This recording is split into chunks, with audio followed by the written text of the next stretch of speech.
Aman Benson. Le journal des stratèges. Boris Kalt.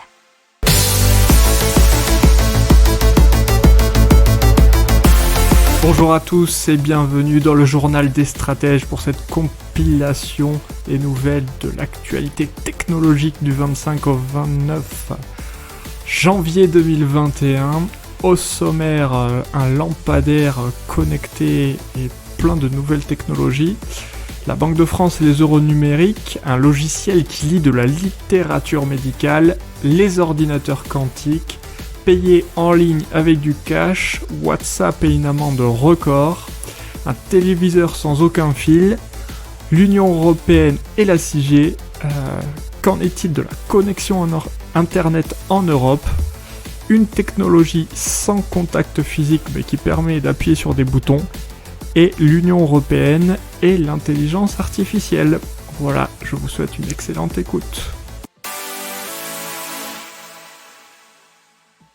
Allez, c'est parti avec Green Tech Innovation, le lampadaire qui efface les factures d'électricité. Alors c'est super intéressant puisque apparemment il permet d'effacer totalement les factures d'électricité, voire même de générer de nouvelles rentrées d'argent.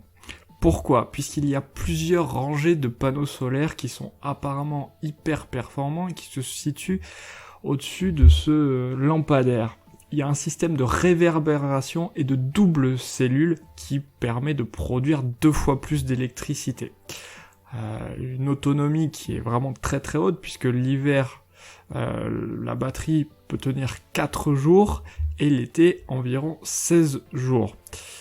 Cette technologie, c'est de l'intelligence artificielle aussi, puisque ça rend la lampe totalement autonome, puisqu'elle est capable de s'adapter toute seule à toutes les situations afin d'économiser le plus possible d'énergie. Mais pour autant, on a un éclairage optimal, que ce soit la journée, avec du brouillard par exemple, ou bien la nuit dans l'obscurité la plus complète. Il faut bien savoir que même si le lampadaire est éteint et qu'il détecte la présence de quelqu'un, il va se rallumer tout simplement. La lampe collecte en temps réel beaucoup d'informations, que ce soit la météo, la charge de la batterie, l'intensité, la présence des gens dans la rue comme je vous ai dit, les analyse et calcule toute seule quelle est la meilleure option pour l'éclairage. Donc fini les coupures d'électricité en plein milieu de la nuit et la présence ou non de gens. Alors, selon David Shkiri, qui est un concepteur, une étude faite sur la ville de Strasbourg permettrait de récupérer près de 30 € par lampe et par an. Sur 90 000 points lumineux, cela reviendrait à faire une entrée d'argent de 2,7 millions d'euros. Et oui, vous avez bien entendu. Donc cette lampe, c'est hyper simple apparemment à poser, puisqu'elle se visse tout simplement en haut du mât qui est déjà existant. La durée de vie serait de 25 ans et la coque est presque totalement recyclable. Alors, ça a quand même un coût, mais si vous voyez les rentrées potentielles d'argent, le coût est moindre puisque le prix évolue autour de 2000 €. Apparemment, il n'est pas non plus nécessaire de remplacer tous les anciens lampadaires puisque les lampes peuvent se connecter avec leurs voisines pour les alimenter. Je ne sais pas par quel procédé, mais c'est ce qui a été expliqué. On continue tout de suite avec les technologies, et surtout avec K1, qui est un super logiciel qui lit de la littérature médicale pour orienter les diagnostics. Et c'est la start-up, donc israélienne éponyme, qui espère avec son logiciel basé sur l'IA, qui est destiné à faciliter la tâche des médecins, ne plus les confronter à d'énormes quantités de textes pour les aider dans leur diagnostic. Et qu'est-ce que permet de faire ce logiciel ? C'est de cartographier notamment 5 millions de relations entre les symptômes et les maladies, les résultats, les laboratoires, les complications et les facteurs de risque. K1 a apparemment aussi développé un moteur d'intelligence artificielle qui utilise le graphe de connaissances créé pour imiter la pensée d'un médecin. Il aide donc à établir leur diagnostic, les oriente vers une démarche recommandée et les soutient avec des sources médicales. En plus de suggérer les maladies les plus probables, le logiciel propose un plan pour les prochaines étapes, c'est-à-dire les meilleures questions à poser, les examens à effectuer, les travaux de laboratoire et d'imagerie supplémentaires qui sont nécessaires pour affiner le diagnostic. Alors ce logiciel a annoncé la sortie d'une phase de test bêta ouverte de son produit. Il sera sans doute dans le commerce dans un premier temps gratuitement au second semestre de cette année, hein. Donc c'est vraiment pour bientôt, et ensuite il faudra bien entendu le payer.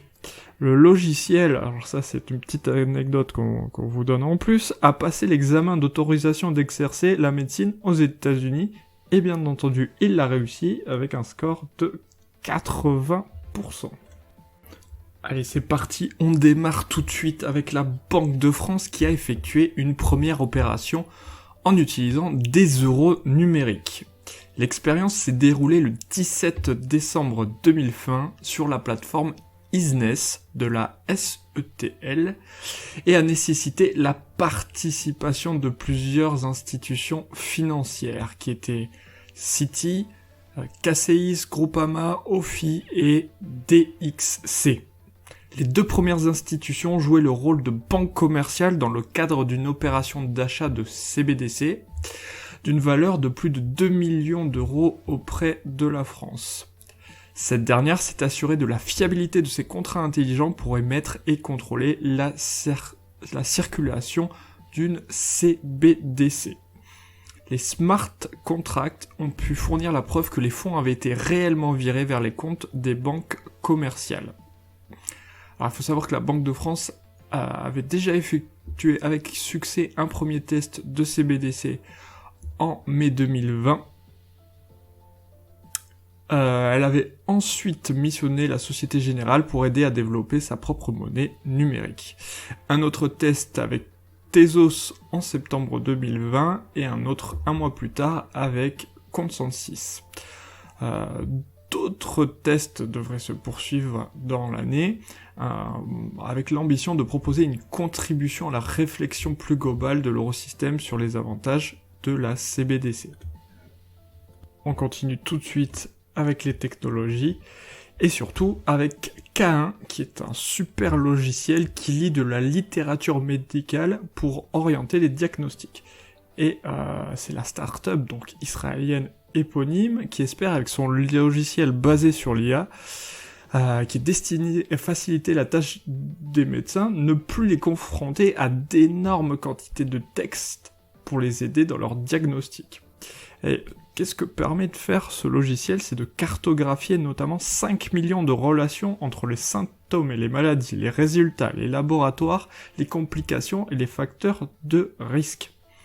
K1 a apparemment aussi développé un moteur d'intelligence artificielle qui utilise le graphe de connaissances créé pour imiter la pensée d'un médecin. Il aide donc à établir leur diagnostic, les oriente vers une démarche recommandée et les soutient avec des sources médicales. En plus de suggérer les maladies les plus probables, le logiciel propose un plan pour les prochaines étapes, c'est-à-dire les meilleures questions à poser, les examens à effectuer, les travaux de laboratoire et d'imagerie supplémentaires qui sont nécessaires pour affiner le diagnostic.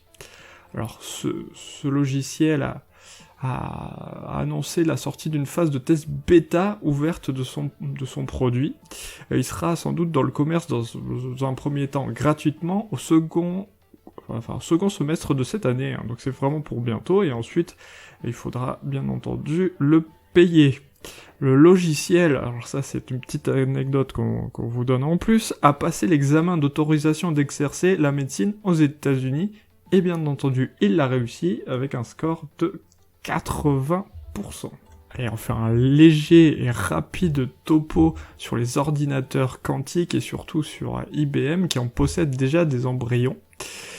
Et pourquoi on vous parle encore des ordinateurs quantiques? C'est puisque Emmanuel Macron, notre président, a annoncé cette semaine un plan d'1,8 milliard d'euros sur 5 ans pour le prochain quantique en France. Et on vous en a déjà parlé la semaine dernière. S'appuyer sur la physique de l'infiniment petit, c'est ce qu'on appelle la mécanique quantique. Et elle utilise des qubits, qui est la capacité d'adresser des problèmes que les ordinateurs classiques ne savent pas adresser. Partout où il faudrait des dizaines ou des centaines d'heures de calcul, voire bien plus, avec des machines traditionnelles, l'ordinateur quantique vous permet de le résoudre bien plus rapidement. Alors, c'est une machine un peu particulière et un peu différente des ordinateurs que l'on connaît déjà, puisque ces fameux qubits doivent être isolés et refroidis à des températures proches du zéro absolu. Et donc, les machines d'IBM, donc ça c'est en substance un article que vous aviez sur France TV Info, et surtout que vous aviez dans notre newsletter, à laquelle j'espère que vous vous êtes abonné. Vous pouvez le faire sur le site de Hamann & Benson Stratégie dans la rubrique médias, ou bien vous regardez dans la description de ce podcast, vous aurez le lien pour vous y abonner. Les machines IBM sont refroidies à moins 273 degrés. Alors, si je me souviens bien de ma physique, c'est bien ça, le zéro absolu, mais j'en suis pas certain à 100%. Alors cela ressemble à un gros ballon d'eau chaude à l'intérieur duquel se trouve toute l'électronique quantique. On en reparlera, à mon avis, très prochainement. Allez, on passe aux technologies, et surtout à une nouvelle technologie disponible en France qui permet de payer avec du cash et le tout en ligne. Alors c'est pas si simple, et ça existe déjà à l'étranger et aux États-Unis, par exemple avec Amazon. Ici c'est Brinks France qui va pouvoir le proposer avec Point Cash Service, et donc payer un achat en espèces chez un buraliste. Et donc avec des tabacs partenaires, pour l'instant il y en aura 1600, vous recevrez un code barre par mail, il suffit de le présenter avec sa carte d'identité au buraliste et de payer en espèces que vous devez, et l'achat est réalisé. Ça a été certifié par l'autorité de contrôle prudentiel et de résolution, la CPR. Bien sûr, le paiement en espèces est plafonné à 1000 € et le processus d'authentification est sécurisé. Alors, ça a été fait normalement pour les gens qui voulaient pas trop payer sur internet avec une carte bleue, quelque chose comme ça. Alors ce qui est rigolo, c'est que au final, lors du premier achat, le consommateur est contraint d'envoyer un selfie et d'une photo de sa carte d'identité à la Brinks. Derrière, un système d'intelligence artificielle s'assurera de l'identité de l'acheteur. S'il est validé, il sera intégré dans une base de données de l'entreprise qui sera ainsi capable de dire qui tient les billets. Précise Patrick Lagarde, donc le patron de Brinks France. Donc, pour éviter de payer en carte bleue sur internet, vous donnez vos informations à Brinks France. C'est assez ironique. Allez, on passe aux technologies et WhatsApp, qui risquerait une amende record. Et c'est l'Irlande qui envisagerait d'infliger cette sanction allant de 30 à 50 millions d'euros contre WhatsApp.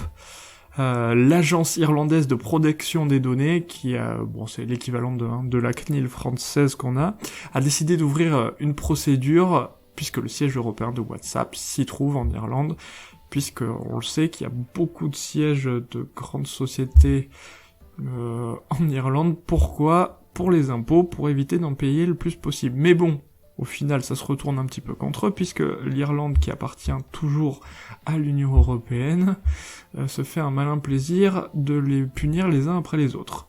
Ou du moins, de les attaquer et de les traîner en justice. Et cette affaire est antérieure à la récente polémique qu'on a tous entendue du partage des données des utilisateurs de WhatsApp avec Facebook. Le sujet est pourtant le même, c'est le manque de transparence du géant américain et la façon dont il a pioché dans les informations de la messagerie.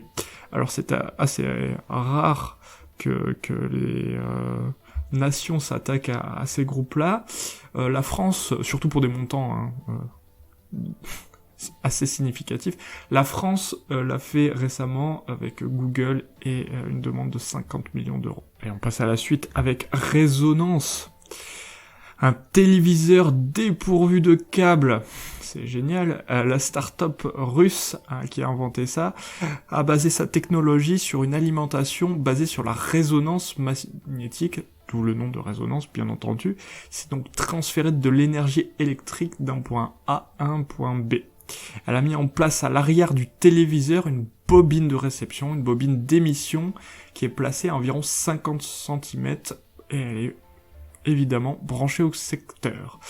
Le système fonctionne jusqu'à 1 mètre de distance et il n'est même pas nécessaire que les deux dispositifs soient alignés pour que l'énergie électrique passe. Elle pourrait faire ses preuves également apparemment sur des drones, des robots, voire des véhicules électriques. Donc possibilité d'adaptation de cette technologie, c'est assez intéressant. Allez, on continue avec les technologies, et plus particulièrement l'Union Européenne qui prépare déjà la 6G avec le projet EXA-X. Et pourquoi c'est intéressant? Puisqu'il est piloté par le géant finlandais des télécommunications Nokia, mais il y a 22 poids lourds des télécoms de 9 nationalités différentes qui travaillent avec Nokia. Pourquoi la 6G? C'est un débit 50 fois supérieur à la 5G, un accès permanent et une consommation d'énergie réduite. L'idée c'est de pouvoir faire des utilisations que pour l'instant il serait complètement impossible, avec des jumeaux numériques notamment, c'est-à-dire répliquer à la perfection des objets, des machines, des humains sous la forme d'avatars, voire capable de simuler en 3D des lieux, comme des bureaux, des usines, avec la possibilité d'interagir à distance avec son environnement virtuel. Alors, l'idée c'est de pas être trop à la traîne comme on l'a été avec la 5G. La Chine, par exemple, a déjà mis en orbite en novembre dernier un satellite qui est entièrement dédié, à la 6G bien sûr. L'équipementier coréen Samsung se prépare lui aussi au prochain réseau de télécommunications, tout comme les Américains qui ont fondé leur propre groupe industriel. On espère que ce prochain réseau de télécommunications sera opérationnel aux environs de 2030. Et on continue avec la meilleure connexion internet en Europe. Pour qui est la palme? Eh bien ce sont plutôt pour les petits états comme le Liechtenstein et l'Andorre. Luxembourg, Islande, Suisse et Hongrie sont pas loin, les pays nordiques fonctionnent bien et la France se situe dans la moyenne. Pour autant, les Balkans et surtout l'Italie seront plutôt dans le peloton de queue. Je sais même pas si ça se dit. Peu importe. Si vous voulez voir les statistiques dans leur intégralité, je vous invite à regarder le site Statista et pour avoir accès plus facilement à ce genre d'informations, à vous abonner à notre newsletter. Et on continue avec une technologie sans contact physique, qui est vraiment du coup dans le vent en ce moment, puisque Technologie Kinétique Touchlech suit le mouvement des doigts et reproduit la réponse tactile que l'on ressent quand on appuie sur un bouton, mais pour autant sans le toucher physiquement. C'est le mouvement qui est l'interaction, et ça peut répondre à tout type d'interaction, aussi celui de glisser un bouton latéralement. Le fait de voir le bouton s'enfoncer ou réagir physiquement en même temps que le doigt pousse ou bouge évite d'en toucher la surface. Alors Stuck Design n'a pour l'instant qu'un prototype fonctionnel qui est en stade d'expérimentation, mais si la technologie Kinetic Touchless est appréciée de tous et a, disons, des moyens de faire de l'argent avec, ils continueront sans doute. Voilà, une étude maintenant américaine sur l'intelligence artificielle. Elle émane de l'Information Technology and Innovation Foundation, qui est un think tank américain qui a réuni une trentaine de critères autour de la recherche du développement commercial ou encore des investissements pour évaluer l'avancement dans l'intelligence artificielle. Alors les États-Unis obtiennent 44,6 points sur une échelle de 100, la Chine 32 et l'UE 23,3 points. Alors pourquoi? Problème d'investissement et de financement apparemment, surtout du capital investissement. Le document note toutefois que l'Europe a publié de nombreux documents de recherche sur l'intelligence artificielle, ce qui est encourageant, parce que disons problématique en Europe, c'est l'incapacité pour le moment à se fédérer entre nations pour créer de l'intelligence artificielle beaucoup plus efficiente